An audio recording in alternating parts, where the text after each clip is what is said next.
Bueno, he traído unas diapositivas. Voy a intentar en 10-12 minutos contaros un poco lo que son los cuidados paliativos pediátricos.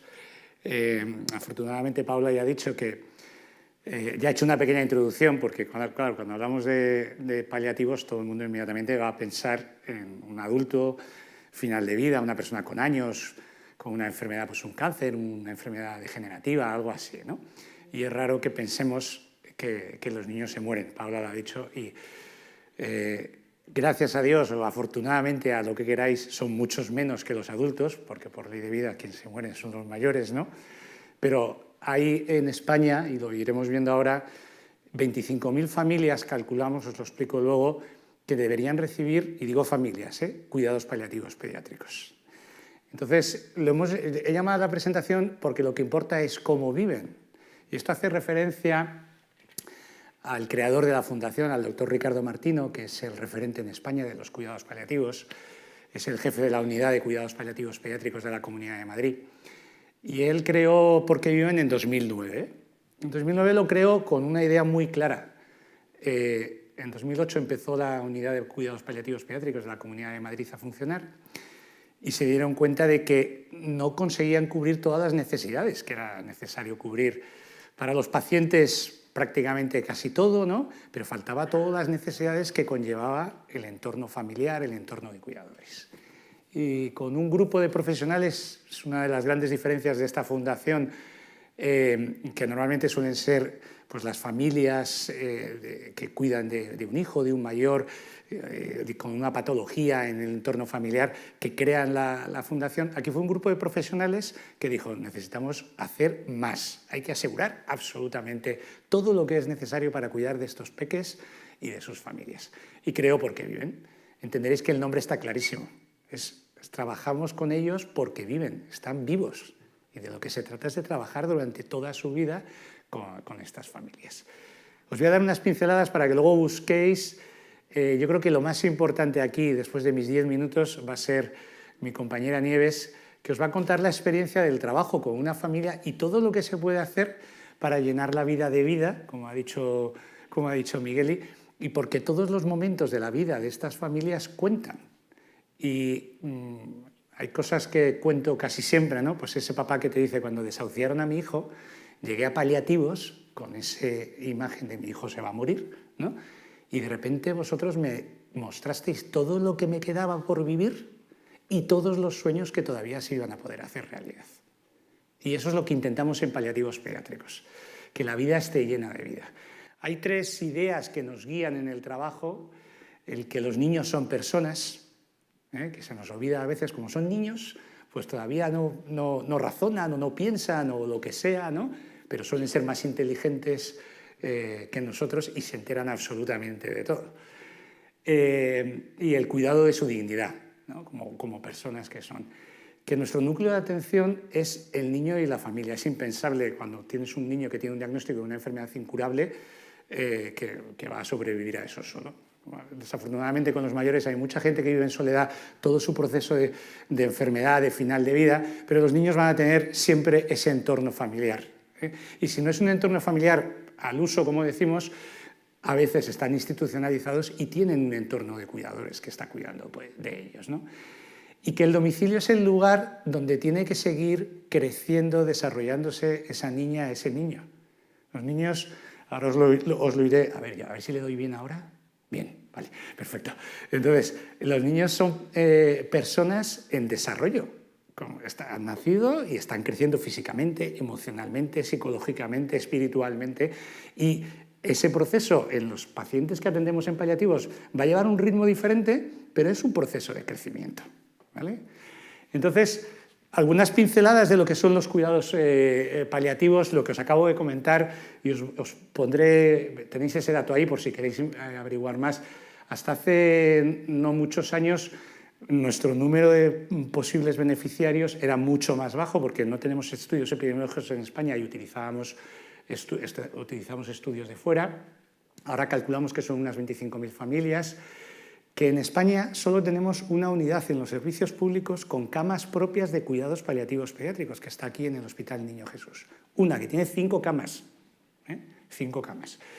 y que solo tenemos 3 servicios de cuidados paliativos pediátricos que atienden 24 horas al día, todos los días del año, y a pacientes hospitalizados en domicilio. Están en Madrid, en Barcelona, en el Hospital Sant Joan de Déu, aquí en Madrid es el Niño Jesús, y Virgen de la Resaca en Murcia, que empezó a finales del año pasado. Este es nuestro entorno de personas a las que atendemos, evidentemente el enfermo, la familia, pero también los profesionales. Tenemos que cuidar muchísimo de los profesionales porque estamos acompañando procesos vitales en los que hay mucho dolor, mucho sufrimiento, pero sobre todo, y luego os lo pongo con... Este es un rollo de diapositiva, ahora os lo explico muy rápidamente, pero cuando os hablo de las diferencias, sobre todo por el impacto emocional, el impacto social que tiene el fallecimiento de una niña o de un niño, ¿no? Esto es simplemente para que... Uy, perdóname. A ver, para atrás. Bueno, yo estoy... Si quiero ir para atrás...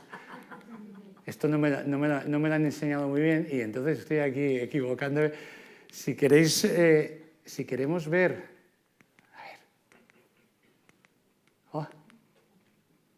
Seré capaz. Bueno, os había colocado unos slides ahí, un artículo que yo le recomiendo a todo el mundo que lea, como está tan de moda el...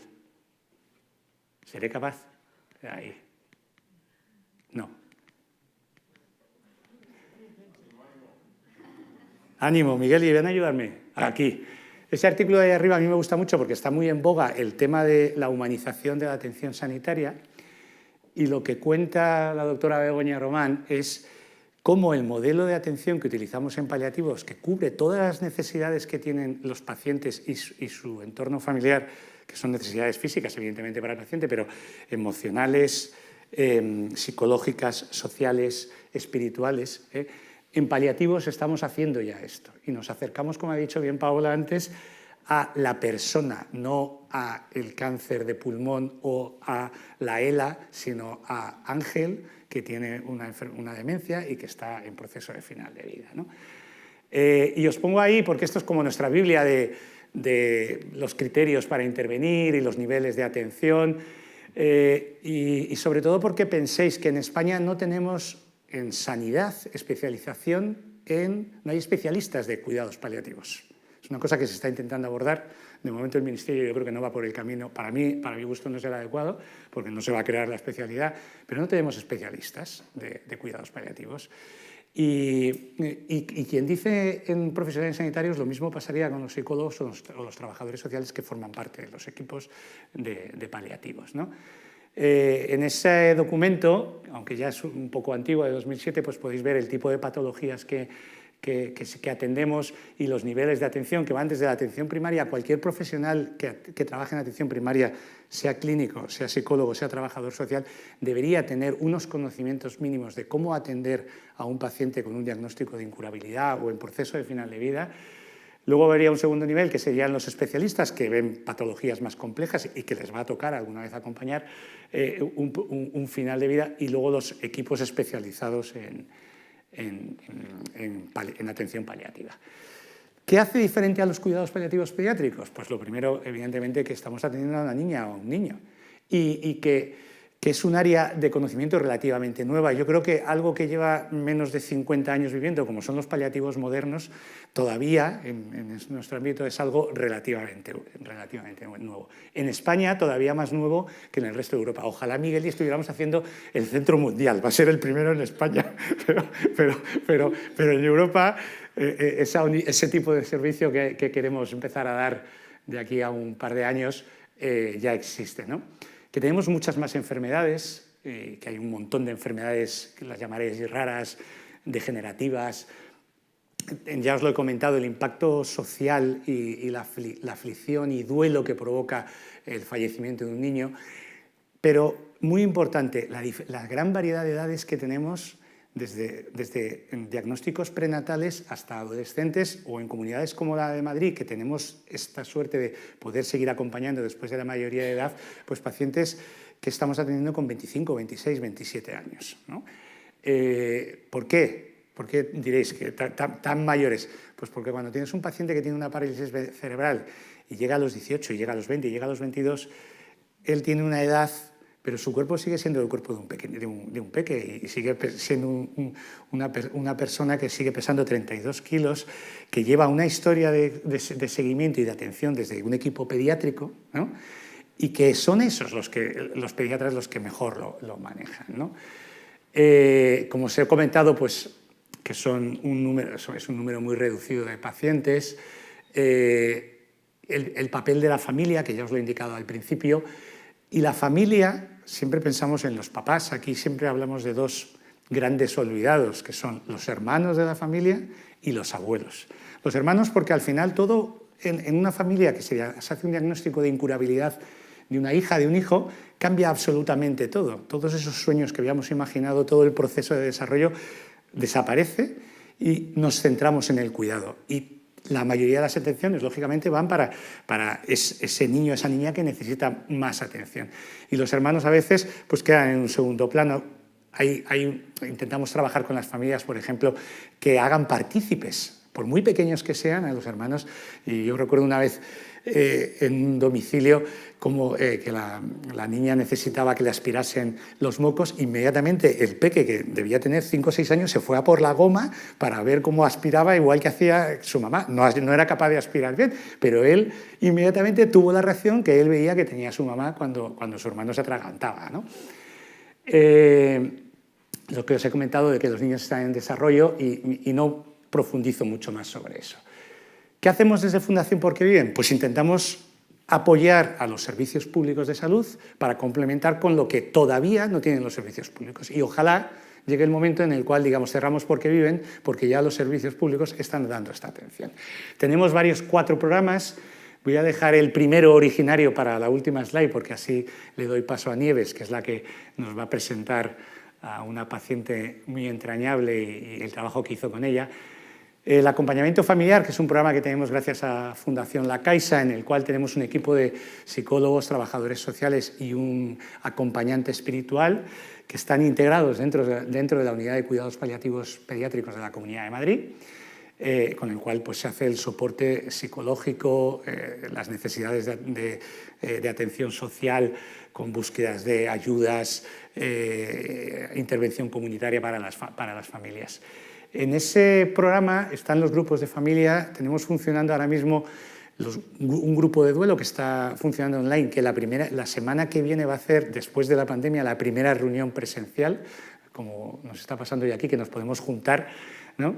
Tenemos un grupo de familias que le llamamos el Café de los Viernes, que es simplemente un espacio para que las familias se encuentren, charlen, compartan momentos, experiencias.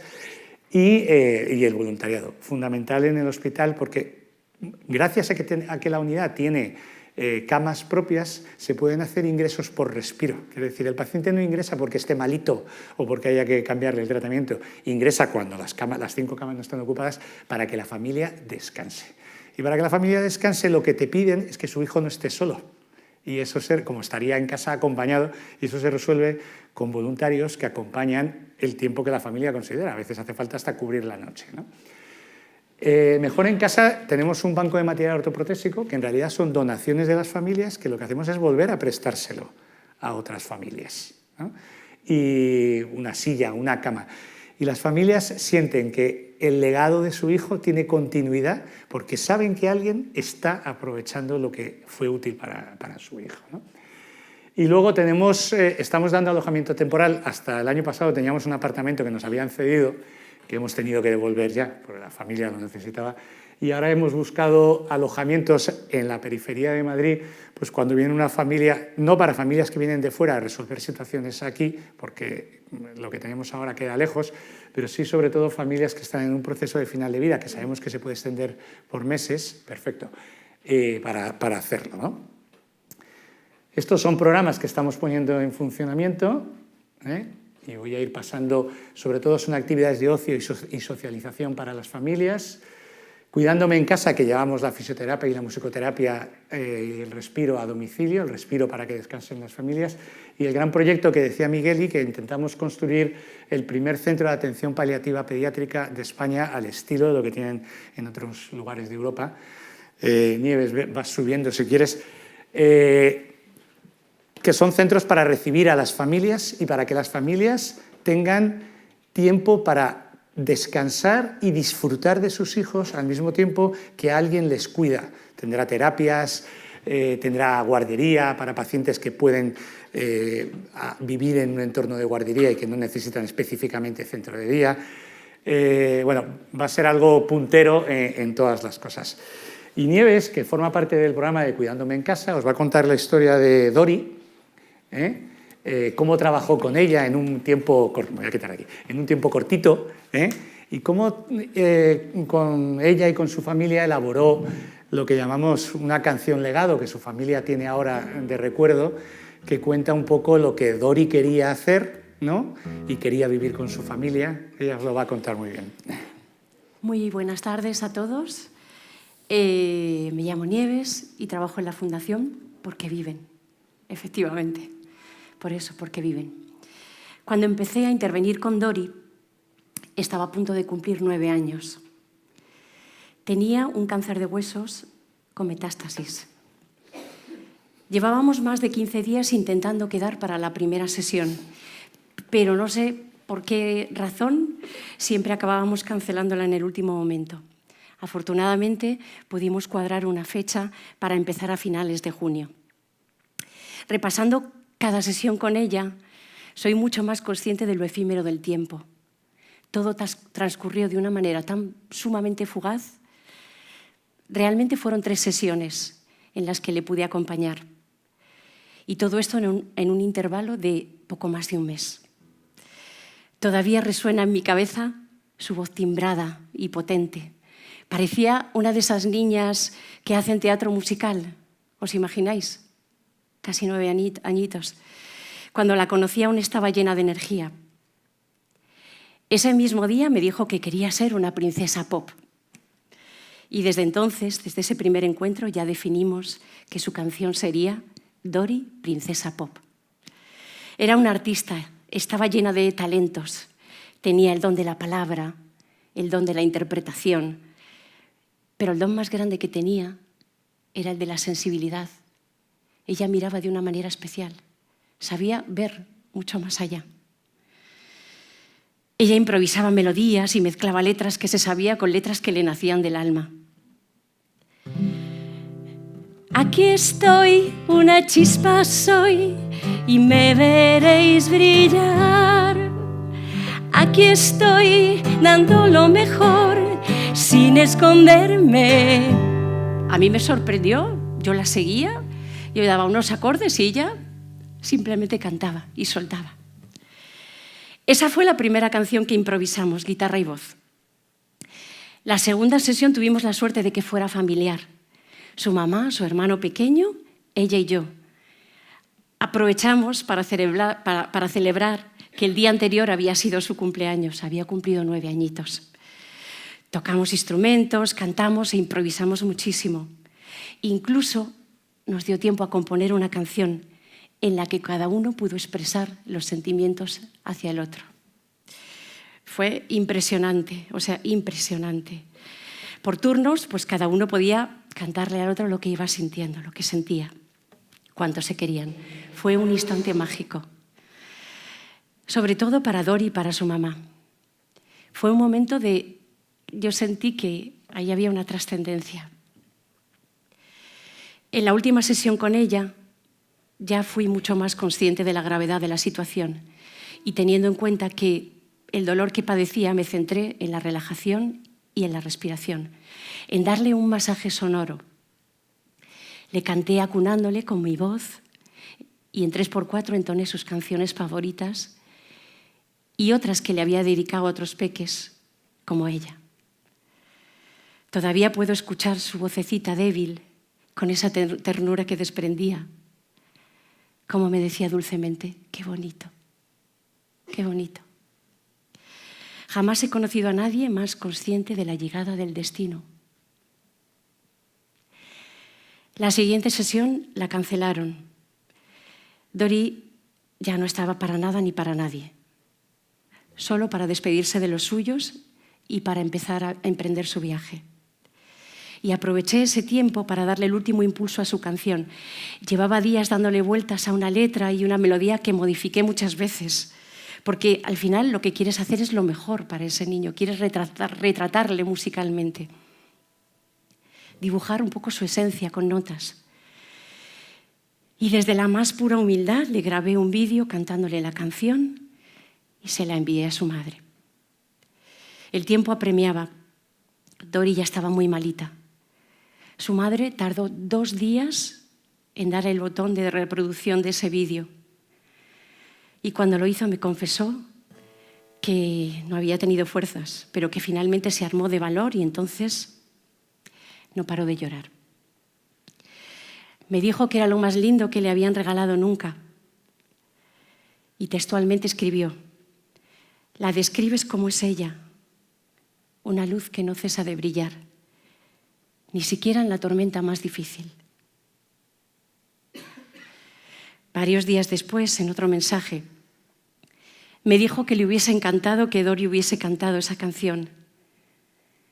Y es que esa era precisamente la intención con la que nació Dori Princesa Pop, en primera persona, para que ella fuera la que la cantara. Pero finalmente no pudo ser. Dori falleció el 29 de julio. Y de su esencia quedó esta canción en la que siempre va a vivir, en la que siempre vivirá. Todo mi cariño para ti, preciosa princesa.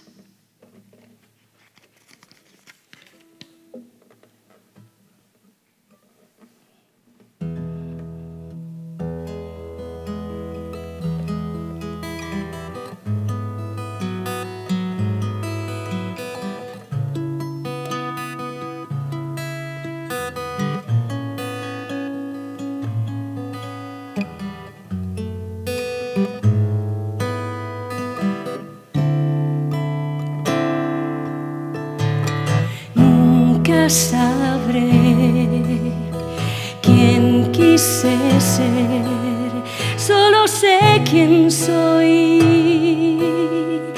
¿Cómo iba yo a saber que me irían a escoger,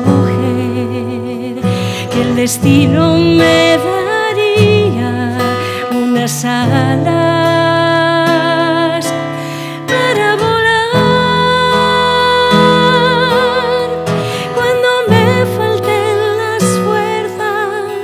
Cantaré y cantaré y volveré a brillar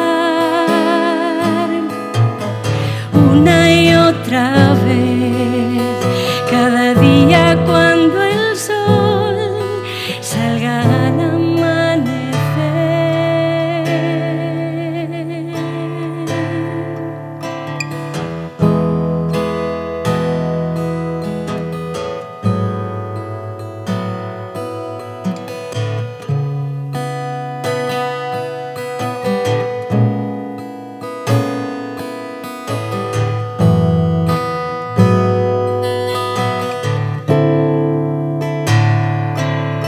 Sabré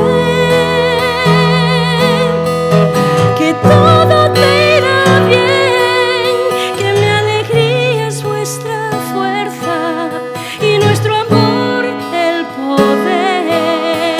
Lucharé y lucharé, pero yo, ¿cómo iba a saber que me irían a escoger? Dori Princesa Pop, una nueva estrella que brilla tanto como el sol.